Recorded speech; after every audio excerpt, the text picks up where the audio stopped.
Assalamualaikum warahmatullahi wabarakatuh. Rekan-rekan sekalian, kembali kita berjumpa di Jejak Semesta 65 Channel. Oh,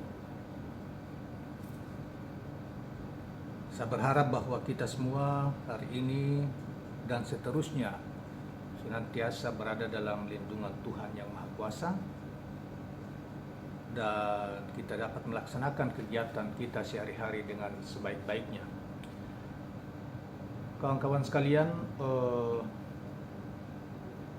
kita mencermati berita tentang pencekalan Ustadz Abdul Somad beberapa terakhir ini luar biasa pro kontranya di masyarakat Indonesia, baik itu di kalangan politisi maupun di kalangan masyarakat biasa yang pendapatnya banyak berseliweran di media sosial, termasuk media-media mainstream di televisi seperti TV One maupun Metro TV dan berita dan yang lain-lain.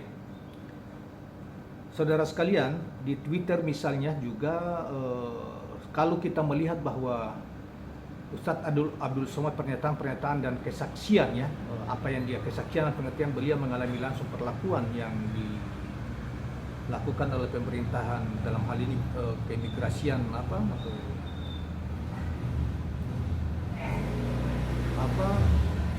Singapura, memang membuat kita kadang miris, tapi kadang juga kita mau tidak mau harus rasional, misalnya dengan alasan bahwa itu kedaulatan dalam hal seorang warga negara yang lain di luar negara yang lain memasuki suatu negara, itu hak sepenuhnya kedaulatan negara yang bersangkutan boleh atau tidak. Saudara-saudara sekalian, memang sepintas masuk akal, dan memang karena ada aturan-aturan hukum yang mengatur seperti itu. Tetapi di zaman terbuka demokrasi yang seperti sekarang ini, dan hampir dengan kemajuan teknologi informasi komunikasi yang begini luas, seakan-akan tidak ada batas antara satu negara warga. Makanya ada istilah warga dunia, ya. Warga dunia artinya satu warga negara dengan warga negara yang lain bisa bebas saja pergi kemana saja sepanjang yang bersangkutan tidak memiliki rekam jejak kriminal atau kejahatan atau teroris, atau misalnya radikal, menganut paham radikalisme secara sosiologis misalnya. Nah, karena itu kita bisa pahami pertama kekecewaan Ustadz Abdul Somad karena beliau seakan distigma, dan ternyata benar. Dalam video pertama ketika tanggapan kita pada hari pertama soal itu, ada kemungkinan isu SARA yang menumpangi pencekalan itu, dan benar ternyata sekarang pihak Singapura sudah mengatakan bahwa ada 3 hal kenapa UAS atau Ustadz Abdul Somad itu tidak diperbolehkan memasuki Filipina. Yang pertama karena dianggap beliau adalah seorang dengan potensi radikal, ya, kemudian berbahaya bagi bisa menimbulkan segregasi atau perpecahan di kalangan masyarakat Singapura karena ceramah-ceramahnya. Satu. Yang kedua, beliau dianggap seorang yang mengganggu, dan ceramah-ceramah di Indonesia itu sering mengganggu agama-agama yang lain, menyinggung agama-agama yang lain. Nah, misalnya dengan kata-kata kafir. Nah, ini kan lucu, hanya tertimbul perdebatan di media sosial. Misalnya saudara Fahri Hamzah yang mempersoalkan tentang itu. Kata kafir kan memang istilah-istilah dalam setiap agama. Kita orang Kristen juga menganggap kita yang tidak percaya kepada Yesus atau Tritunggal itu juga dianggap kafir. Dan itu adalah dogma masing-masing agama atau ajaran masing-masing atau istilah yang melekat pada setiap agama. Demikian juga agama-agama yang lain. Dan di Islam memang kalian yang tidak mengikuti risalah kenabian Muhammad, tidak percaya, dianggap kafir, karena kafir itu sebetulnya memang berbeda, ya. Jadi istilah ini dari segi bahasa kan, misalnya kita terjemahkan bahasa Indonesia kan ya tertutup. Mereka yang tertutup hatinya tidak menerima risalah kenabian Nabi Muhammad maupun dan ajaran-ajarannya. Jadi mereka dianggap kafir. Atau misalnya ada ayat Al-Quran mengatakan mereka yang mengatakan tidak percaya kepada Tuhan yang Maha Esa atau qul huwallahu ahad itu dianggap kafir karena dia misalnya mereka yang percaya bahwa Tuhan punya anak atau punya bapak dan lain sebagainya dianggap kafir. Dan itu kan harus disampaikan. Itu menjadi bahasa sehari-hari di negeri kita. Ya kalau kalian tidak mau dianggap kafir ya masuklah dalam Islam. Demikian juga sebaliknya. Ya kalian misalnya orang Kristen menganggap bahwa orang Kristen atau agama lain misalnya menganggap kita kafir kemudian tersinggung, ya masuk aja ke mengakui Tritunggal misalnya atau Tuhan Allah atau Tuhan Bapa. Selesai kan sebetulnya, itu kan istilah-istilah yang tumbuh dalam dan dipakai dalam pengaut agama. Itu yang juga diprotes oleh saudara Fahri Hamzah. Benar itu apa yang dikatakan oleh Fahri Hamzah maupun yang lainnya. Kemudian saudara-saudara sekalian, kita juga bisa memahami bahwa jadi saudara kembali dengan ketika pemerintah Filipina mempersoalkan soal ini, sebetulnya pemerintah Filipina itu sudah menganut secara tidak langsung menganut Islamofobia, anti-Islam. Padahal sebagian masyarakatnya bahkan presidennya Muslim. Memang pemerintah Singapura ini ya namanya juga penjajah ya yang menguasai pulau itu. Sejarahnya nggak jelas ya pemerintah sekarang ini. Pulau milik pulau milik bangsa Melayu diduduki kemudian dijadikan sebagai negara pulau. Ya itu wataknya seperti itu. Karena itu kita tidak setuju ya. Kemudian misalnya pemerintah. Kita ikuti wawancara duta besar itu ya, duta besar pada hari kedua, yaitu pada hari Selasa, duta besar Indonesia untuk Singapura. Itu perhatian Presiden Jokowi saja menanyakan tentang kasus itu dan meminta supaya ada penjelasan dari kedutaan ada pemerintah Singapura. Ini yang terbalik-balik ini Profesor Mahfud MD. Sok memang. Kadang-kadang kita lihat ini orang sok pintar ininya. Menko Polhukam ini. Padahal itu dia Menteri Politik, Hukum dan Keamanan. Dia terlepas dari aturan ya, kemudian dia juga dianggap mumpuni lah dikit tentang agama Islam, pengetahuannya. Dia ini seorang menteri ya, yang membidangi ya termasuk soal keimigrasian apakah di bawah koordinasi beliau. Mungkin dari sisi aturan hukum ya, seperti yang dia sampaikan bahwa itu hak setiap negara berdaulat untuk menolak siapa saja. Saudara-saudara sekalian, ini menteri tidak peduli dengan warga negara, mengalami kesulitan di luar atau tidak, dia peduli. Berbeda jauh dengan negara-negara yang lain. Kita masih ikuti tentang Australia misalnya. Jelas pengadilan Indonesia salah seorang warga di masa Pak SBY dulu ya, warganya dihukum mati karena soal narkoba. Tetapi dihukum mati Indonesia ya, oleh pengadilan Indonesia. Tetapi Australia tidak pernah lelah memperjuangkan supaya dibebaskan. Dan apa yang terjadi di masa SBY, orang itu diampuni, diberi diampuni kemudian dikembalikan ke Australia. Itu negara yang memperhatikan warganya. Mereka jelas-jelas melakukan kejahatan kriminal, tetapi mereka masih berupaya untuk. Demikian juga Amerika Serikat. Masih ingat juga tentang wartawan yang itu yang ada pendeta yang di Turki beberapa tahun lalu. Amerika luar biasa itu berjuang untuk dibebaskan. Demikian yang lain-lain ininya. Anda seorang menteri tetapi Anda seakan-akan menteri hukum yang bertanggung jawab, Anda tidak peduli. Padahal UAS ini seorang tokoh besar. Anda boleh tidak senang terhadap popularitas beliau, umat yang begitu banyak mengikuti beliau. Tetapi Anda sebagai menteri, sebagai negara mesti hadir, bertanya setidaknya kenapa dia. Apa benar UAS itu seorang ekstremis? Apa benar UAS itu anti agama Kristen? Apa benar UAS itu seorang yang diduga menyebarkan perpecahan? Ini kan kita karena kalian pemerintah ini tidak otoritatif lagi, sudah tidak dipercaya, maka pemerintah Singapura suka-suka memperlakukan warga negara kita. Jadi kalau Pak Mahfud ini kelihatan dia cuma menikmati dirinya, menikmati jabatannya, tetapi dia terpeduli dengan warga negara yang mengalami kesulitan atau dicas ini itu dan lain sebagainya oleh negara-negara yang seupil kata Fahri Hamzah. Anda malu dong terhadap orang-orang seperti Fahri Hamzah, orang seperti siapa Fadli John, orang seperti yang lain. Anda ini, saya justru menduga ini Mahfud MD ini selevelnya ya orang seperti itu. Siapa namanya? Denny Siregar, siapa lagi itu Eko Kuntadi, yang selalu nyinyir terhadap soal-soal umat Islam.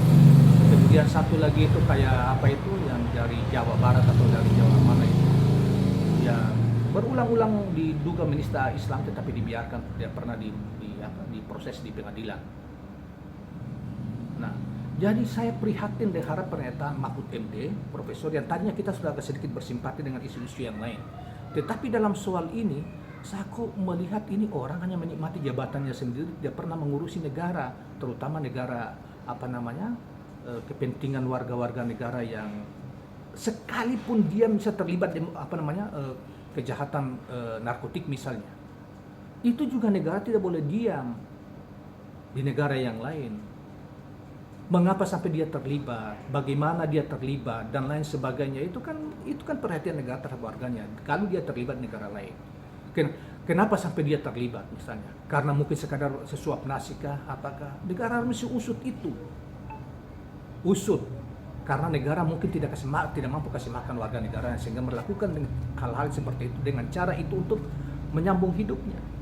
Sekalipun itu narkotika, apalagi ini kan tidak ada kaitan masalah kriminal misalnya. Kalau Anda menerima alasan pemerintah Singapura bahwa UAS adalah seorang radikalisme ya, atau ekstremisme, itu Anda telah menjust seorang ulama besar, seorang tokoh besar yang umat pengikutnya puluhan juta, dan dari hari ke hari tugasnya hanya melakukan pencerahan terhadap warga negara Indonesia. Anda apa? Kalau itu pun Anda tidak bisa lakukan dengan alasan hukum begini misalnya, ya Anda makan gaji buta, negara bayar kamu tidak mengurus warganya. Nah, karena itu saya menganggap Profesor Mahfud MD ini jauh panggang dari api sebagai seorang menteri hukum, menteri politik hukum dan keamanan, dibanding misalnya Yusril Izzah Mahendra. Kalau Yusril Izzah Mahendra, dia tidak mencak-mencak, tegas dia punya pikiran. Kalaupun dia melakukan itu, tak perlu bertanya apa alasan-alasannya. Dan alasan-alasannya mesti dibantah kalau itu tidak benar. Jangan karena kamu pilih-pilih orang-orang tertentu, bahkan tidak ada juga selama ini kita mau lihat itu dia bela-bela warga negara kalau ada warga negara kalau diduga bermasalah di luar negeri, atau ada malah justru dia yang bela adalah dengan kekuasaannya itu seakan-akan bahwa dia yang ini, ujung-ujungnya dia seakan-akan dia tidak mampu melakukan mengeluh dan tidak mampu melakukan tugasnya. Mestinya dia mundur ketika dia mengatakan negara ini banyak korupsi, banyak lemah kepemimpinan, kita butuh pemimpin baru, pemimpin yang kuat di masa depan. Mestinya dia mundur, malu mestinya itu. Tapi ini ya itulah tabiat pejabat kita yang jelas-jelas tidak memiliki kemampuan untuk ini, tetapi tetap juga tidak mau mengundurkan diri karena keenakan dengan jabatannya. Nah, karena itu saudara-saudara sekalian, kita ikuti pemberitaan tentang UAS ini begitu luas dan dan menjadi semacam perdebatan ya. Saudara Fadli John misalnya, Indonesia dipandang sebelah mata oleh Singapura. Ini Fadli John di Twitter ya. Tak ada lagi wibawa sebagai bangsa besar, mungkin kebanyakan utang, kata Fadli John di hari ini. Fahri Hamzah juga menolak perjalanan pribadi seorang biksu Myanmar atau pendeta Singapura atau ustadz Indonesia bukanlah sebuah tindakan keimigrasian yang beradab. Itu hari ini Fadli John ngomong seperti itu. Fahri Hamzah. Dan masih banyak lagi saudara-saudara sekalian, yang saya sesalkan, orang seperti Abu Janda yang kelihatan tidak terdidik gitu ya. Ya lucu-lucuan tapi dibela-bela habis-habisan dan urung rebuk seakan-akan gembira gitu ketika UAS itu mendapat halangan di Singapura itu. Malah mereka kelompok-kelompok ini ya, kelompok buzzer itu kan sebetulnya apa ya, terhina sebetulnya itu. Saudara, tinggalkanlah profesi kalian itu, cari makan dengan jalan yang lain lah. Saudara Abu Janda, saudara Denis Siregar, saudara Eko Kentadi, berhentilah menyinyir terhadap saudara-saudara Muslim. Anda apa namanya, kalau menurut Syekh Ibnu Arabi, Anda ini sebetulnya masa mengkategori orang-orang yang sudah tidak layak sebagai Muslim.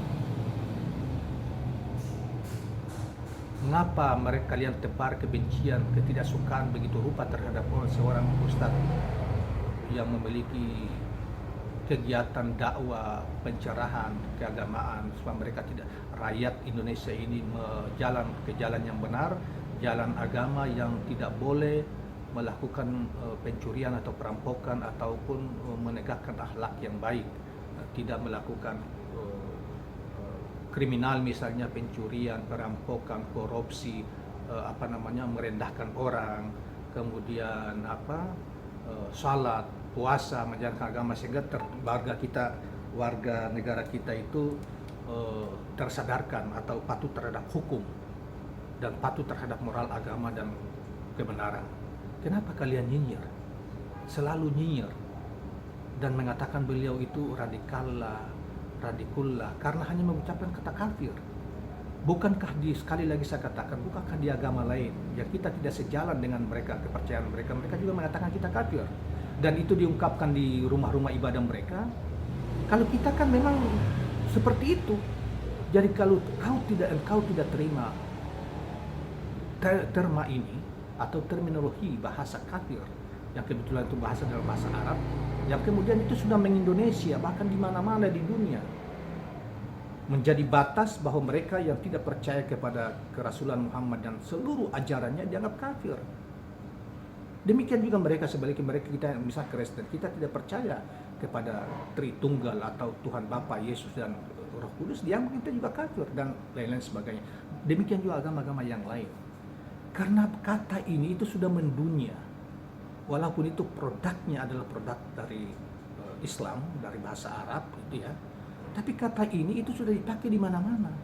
Kenapa Anda seakan-akan ini sama dengan Singapura, pemerintah yang bodoh gitu ya. Padahal bahasanya kalau kita terjemahkan dong bahwa itu hatinya tertutup, hatinya terhalang. Mereka yang terhalang pikiran hatinya, yang tidak mengakui risalah kenabian Muhammad dan seluruh ajarannya, itu dianggap kafir. Tapi kata ini juga kan sudah dipakai oleh berbagai kelompok masyarakat yang tidak beragama Islam sekalipun, sudah menjadi kata yang sudah dalam pergaulan antar warga. Kenapa Anda harus mengatakan itu tidak boleh? Ini kan aneh ya. Muslim tetapi ya seperti itulah. Nah, saudara sekalian, dalam kaitan itu, dalam kaitan dengan saudara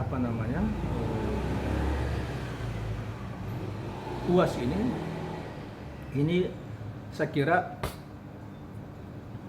saya tetap ingin menyarankan kepada UAS dan seluruh umat Islam yang bersimpati kepada UAS, supaya kalau kita tidak puas dan dianggap diremehkan, dilecehkan ulama-ulama kita, udahlah, berhenti berkunjung ke Singapura itu. Berhenti. Di sana tidak ada apa-apanya itu Singapura, saya sudah pernah ke sana juga. Cuma ya itu untungnya cuma itu ya, lebih indahlah kita nongkrong-nongkrong di sini kalau menurut saya. Tetapi kalau Anda mau terlibat, misalnya seks bebas dan segala macam, pergilah ke Singapura. Kita tidak mau seperti itu. Tetapi kalau soal keindahan alam, menikmati keindahan alam, menikmati misalnya mall-mall dan apa-apa, di Indonesia ini jauh lebih bagus. Ngapain pergi ke Singapura? Satu, boikotlah pariwisata Indonesia untuk umat Islam, terutama yang pengikut UAS yang bersimpati, tidak usah pergi ke Singapura. Nah, satu. Yang kedua, boikotlah barang-barang produk Singapura itu. Tidak usah belanja. Kalau misalnya ada 50 juta atau 30-an juta orang bersimpati terhadap, atau 50 juta orang lah di Indonesia bersimpati terhadap UAS, jangan beli apa-apa yang menjadi produk Singapura. Itu aja, sehingga rame-rame ini berhenti. Nah, sehingga kalau ini bisa dilakukan, luar biasa kita Muslim. Nggak usah yang sampai 100 juta orang lah, 50 juta orang saja. Ya. Dan betul, UAS baru menyadari bahwa jangan lagi ke sana. Dan satu hari sebelumnya kita sudah beritahu, nggak usah Ustaz kita nggak usah pergi. Bahkan pengikut atau yang bersimpati nggak usah ke Singapura. Boykot, kita nggak usah masuki Singapura. Ada apa sih Singapura itu? Nggak ada apa-apanya. Ini. Jadi kita nggak usah ke sana. Kalaupun kita berlibur lah, pergilah ke daerah-daerah yang banyak pariwisata, spot pariwisata kan kita secara alami indah, di kota juga banyak. Apa kurangnya kota Jakarta? Apa kurangnya kota Surabaya? Apa kurangnya kota Bandung? Yang luar biasa lebih bagus daripada misalnya pergi ke Singapura yang si upil itu, kata Fahri Hamzah. Benar itu.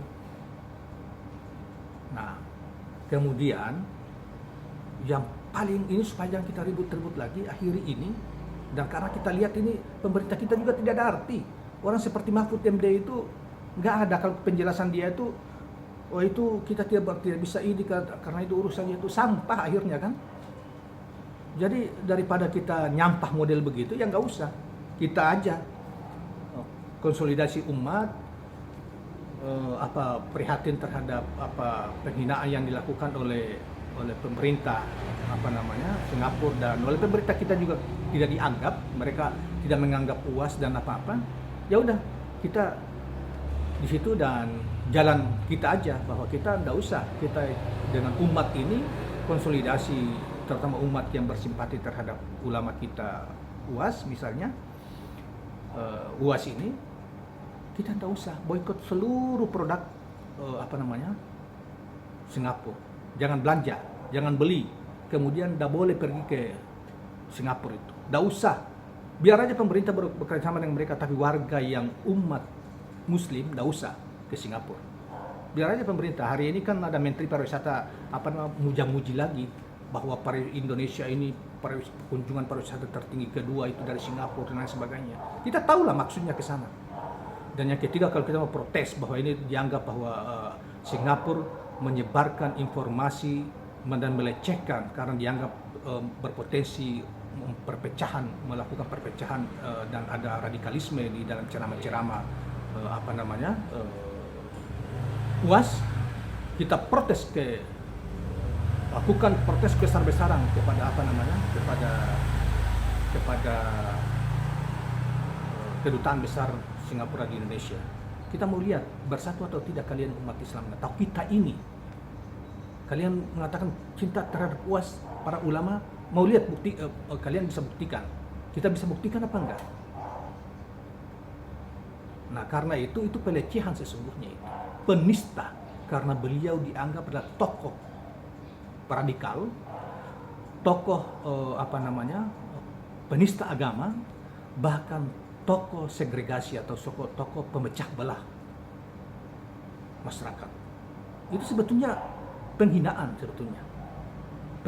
terhadap UAS. Karena itu harus dilakukan protes besar terhadap pemerintah Singapura melalui kedutaan besar Singapura di Indonesia. Dan mereka harus memberi penjelasan mana yang dimaksud dengan radikal itu, dalam hal apa. Kemudian soal kafir, penggunaan kafir, itu hal biasa di agama mereka juga begitu, di agama kalian juga begitu menggunakannya. Nah, jadi tidak boleh ini pemerintah Singapura menggunakan penjelasan ini, padahal sebetulnya secara keseluruhannya seperti yang dikatakan oleh Fadli John, penghinaan. Anggap enteng bangsa yang besar seperti Indonesia ini, anggap enteng. Umat Islam yang begini besar, bahkan terbesar di dunia, tidak dihitung oleh Singapura yang seupil itu, kata Fahri Hamzah. Karena apa? Karena kita tidak bersatu. Kita cuma berbondong-bondong ke masjid dan surau, tetapi kita tidak, setelah itu kita tidak ingat lagi. Sehingga ulama-ulama kita dilecehkan, dihina. Ini kan penghinaan sebetulnya itu. Padahal tidak benar kan? Dia coba ceramah-ceramah beliau yang mana yang dianggap radikal? Dianggap tokoh radikal, bahkan bisa radikal itu selalu dikaitkan dengan terorisme atau kekerasan. Yaitu penghinaan. Apalagi pemerintah kita melalui menteri, lihat presiden aja memberi perhatian. Hari pertama kejadian, hari kedua dia tanya kepada kedutaannya. Paling tidak seperti itu. Mahfud jawabnya apa? Coba bacaan itu keterangannya Mahfud MD sebagai Menko Polhukam. Tidak bisa diharap orang seperti dia, walaupun dia mengatakan dia Islam ini Kahmi lagi, Kos alumni HMI lagi. Memalukan. Orang seperti ini hanya mengurus dirinya sendiri dan tidak pernah tidak memberi perhatian terhadap warga. You bayangkan jawaban dia yang lain, misalnya soal LGBT dan pembubaran pembubaran dua organisasi Islam sebelumnya. Dia cenderung lebih membela LGBT karena alasannya belum ada aturannya. Padahal kalau kita mau lihat daya hancur yang ditimbulkan oleh LGBT itu luar biasa, jauh lebih besar menghancurkan bangsa ini dengan merusak moral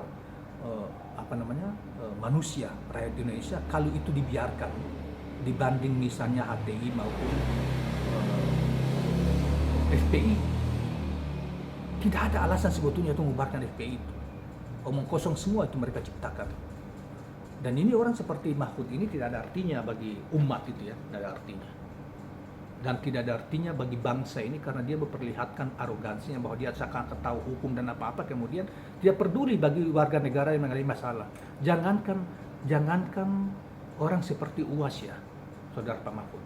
Orang biasa nelayan pun kalau dia bermasalah kau harus urus karena itu negara, kau bertanggung jawab, negara amankan tugas itu untuk diurusi.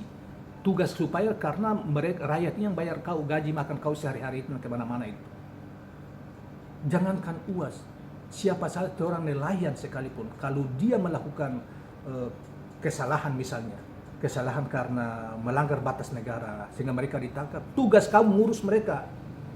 Mereka dihukum, tugas kamu mengirim pengacara negara untuk bisa membebaskan mereka. Kalau tidak ada artinya kau di situ, Pak Mahfud. Kamu alumni HMI, Himpunan Mahasiswa Islam. Tetapi tabiatmu tidak mencerminkan tidak mencerminkan seorang negarawan, seorang pejabat negara yang betul-betul ingin mengurusi rakyat yang bermasalah. Yang dituduh pun engkau diam. Mestinya kamu tahu apakah UAS, kamu mesti kalau kamu diam terhadap 3 hal yang dituduhkan kepada UAS dari Kementerian Dalam Negeri Singapura itu, kamu kan punya data. Sebagai Menko itu tidak misalnya mengatakan oh iya benar. Mestinya kamu bantah setidak-tidaknya. Jangan kamu diam, kamu cuma bilang secara hukum ini begini. Waduh. Sayang sekali ini. Karena itu saya tadinya sudah mulai bersimpati terhadap Mahfud. Menunjukkan kelemahannya, dia diungkap dia sendiri bahwa dia tidak mampu kok. Beberapa waktu yang lalu yang mengatakan dia ada wawancara yang mengatakan bahwa Indonesia ini macam-macam korupsi di mana-mana, itu kan menunjukkan bahwa dia tidak mampu tangani, bahwa di koordinasi dia. Kedua, kemudian kita butuh pemimpin yang kuat, menunjukkan bahwa mereka sekarang ini tidak bisa berbuat apa-apa, lemah. Nah, karena itu dengan pernyataan dia yang sangat kita tidak harapkan, karena mestinya dia tampil untuk setidaknya dia sebagai Menteri Hukum dan HAM membawa negara ini untuk bisa menunjukkan bahwa kalau benar bahwa UAS itu seorang penceramah yang radikal dan memiliki potensi segregasi di dalam masyarakat, dia juga harus, kalau tidak benar itu dia harus bantah. Satu. Yang kedua, kalau dia dianggap seorang yang berpotensi radikalisme atau teroris, radikal yang mungkin juga dikaitkan masalah soal-soal teroris, dia juga harus bantah kalau itu tidak benar. Tetapi kalau misalnya ada potensi itu, dia harus benarkan. Gitu loh. Dengan Anda diam dengan tuduhan yang alas argumen yang dipakai oleh pemerintah Singapura yang terkait dan bisa kita lihat sebagai Islamofobi yang mereka tunjukkan, Anda mesti malu sebagai Muslim ya yang baik, itu mesti tidak boleh seperti itu. Nah, Karena itu kita sangat kecewa terhadap apa yang dilakukan oleh Mahfud maupun masyarakat-masyarakat yang lain yang kasihan sekali. Saya justru kasihan terhadap Abu Janda, Denny Siregar, Eko Kuntadi yang tidak pernah berhenti mencibir ya ulama-ulama kita. Orang seperti UAS ini mereka cibir itu. Apa sih sebetulnya mereka ini? Ya kita, ya populernya kita mengatakan mereka sebagai buzzer ya, penyebar fitnah lah sebetulnya. Tetapi juga mereka secara tidak langsung juga menampakkan kebencian terhadap seorang ulama seperti UAS. Tidak ada antipati mereka terhadap orang-orang Islam. Simpati mereka terhadap orang-orang Islam. Nah, karena itu saudara-saudara sekalian, baik, tapi itu biarlah mereka, karena toh masyarakat sudah tahu, kita juga sudah tahu. Tetapi saya menyangka kembali bahwa kalau kalian mencintai ulama, orang seperti UAS itu, umat Islam di Indonesia ini harus tidak boleh diam. Kalau tidak akan dibikin berulang terus siapapun di masa akan datang oleh negara Singapura yang seupil itu, tetapi mereka sudah tidak menganggap bangsa yang besar seperti Indonesia ini, negara yang besar seperti Indonesia ini. Bahkan saya katakan bahwa negara yang sebetulnya mereka tempat makan mereka di Indonesia. Tapi mereka di satu sisi mereka di masa-masa yang lalu, bahkan mungkin sampai sekarang, negara mereka menampung para penjahat-penjahat, para korupsi-korupsi. Yang paling real dari Indonesia itu, saya sudah ungkapkan di video yang pertama. Tapi belagu, sok bersih, sok suci, tidak boleh ini, tidak boleh itu. Padahal negara yang makan dari apa? Kasih makan rakyatnya dari kejahatan-kejahatan para penjahat yang mereka tampung di dalamnya. Nah, karena itu tidak boleh negara sekecil itu ingin mendikte warga negara-negara kita dengan mencari-cari alasan gitu.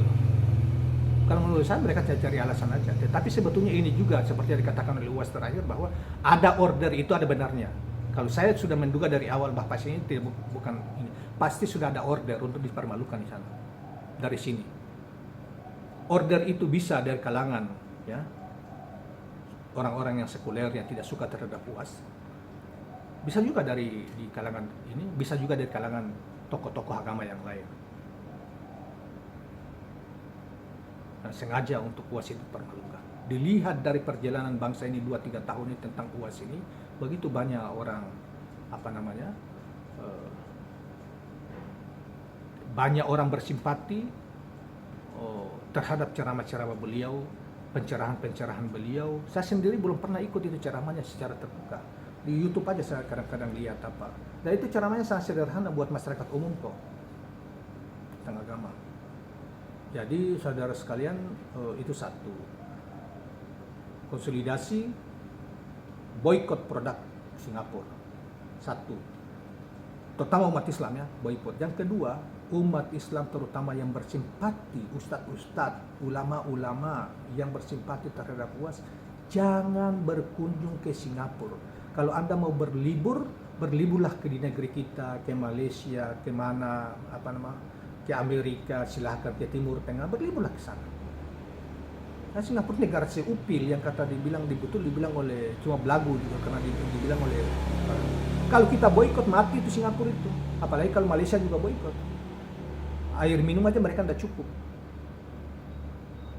Nah, cuma kita ini kelemahannya tidak bersatu.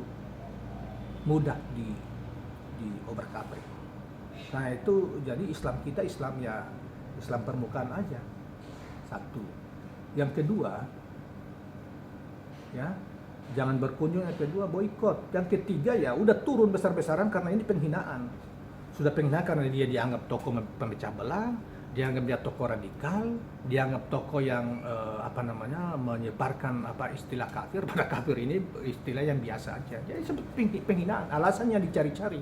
Karena itu turun besar-besaran lawan mereka dan mereka minta harus mencabut pernyataan-pernyataan mereka yang tidak benar itu terhadap seorang ulama besar yang dihormati di negeri kita dan memiliki pengikut puluhan juta orang.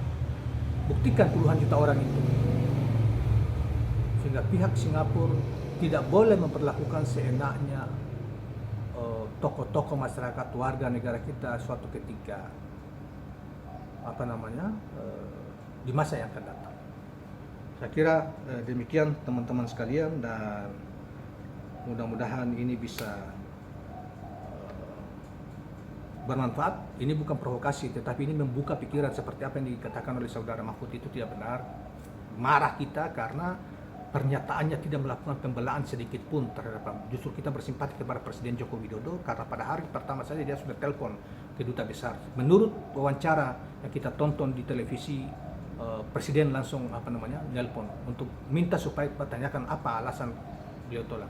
Padahal UAS itu mungkin juga waktu itu kita bisa duga dia tidak dukung Pak Jokowi. Tapi itu ya namanya tokoh negarawan itu begitu. Ini Mahfud, waduh, tak jelas, padahal tugas negara mengurusi warga negaranya. Kalau dia bermasalah di luar negeri, termasuk tenaga kerja atau siapapun diduga bermasalah, itu harus diurusi, bos. Mahfud, kau profesor hukum tapi model begini ini memang tidak pantas kau itu jadi menteri atau pejabat negara. Yang pantas itu kau di kampus aja lah ngajar kayak gitu, karena tidak menunjukkan kau punya simpati terhadap warga negara, tidak hadir terhadap warga negara ketika berhadapan dengan negara yang lain. Dan kau mengatakan itu hak mereka, ini mereka, aduh kasihan. Betul itu betul hak mereka, tetapi bukan batas begitu kau sebagai seorang pemimpin, seorang menteri yang mengkoordinasikan hukum dan HAM. Ribetlah, kau tidak pantas lah sebetulnya. Yang pantas itu orang seperti Fadly John, Fahri Hamzah, atau yang lain lah.